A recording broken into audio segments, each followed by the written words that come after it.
ইংরেজি সাংবাদিক প্রশিক্ষণ 31।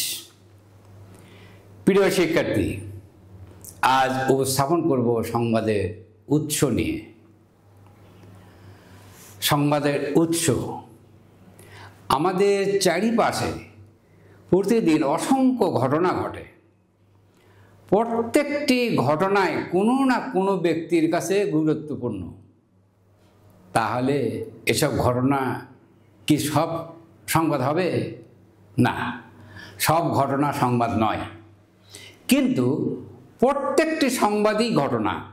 অর্থাৎ আমাদের চারপাশে ঘটে যাওয়া ঘটনার মধ্যে সংবাদ উপাদান বা সংবাদ মূল্য থাকলে সেই ঘটনা সংবাদ হয়ে ওঠে।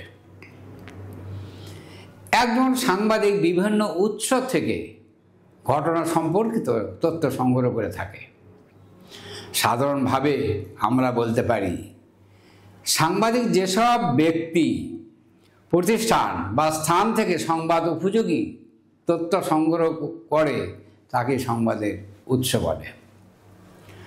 উৎস হলো যেখানে নিউজ শুরু হয়, যেখানে নিউজ পাওয়া যায়।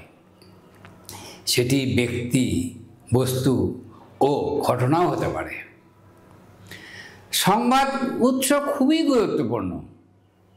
আবার উৎস নিজ স্বার্থ হাসিলের উদ্দেশ্যে সত্য মিথ্যার সংমিশ্রণে তথ্য দিতে পারে। তাই সাবধান, একজন সাংবাদিক যখন সংবাদ তৈরি করবেন তখন অবশ্যই তাকে সব তথ্য বাছাই করে নিতে হবে।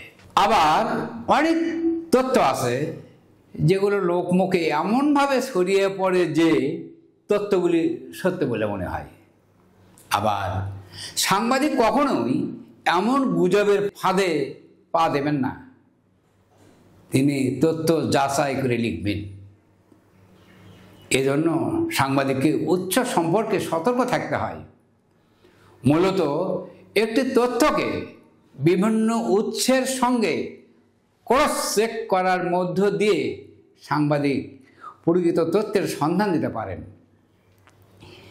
একটি সংবাদ তৈরি করতে সাংবাদিক বিভিন্ন উৎস থেকে তথ্য সংগ্রহ করে থাকেন।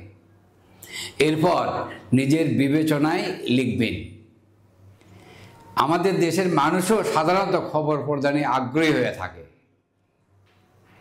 যা হোক, খবর নানাভাবে সংগৃহীত হতে পারে, যেমন প্রকাশ্য সূত্রে, অপ্রকাশ্য সূত্রে, পূর্ব উপলব্ধি সূত্রে, গঠিত সূত্রে এবং আকস্মিক সূত্রে।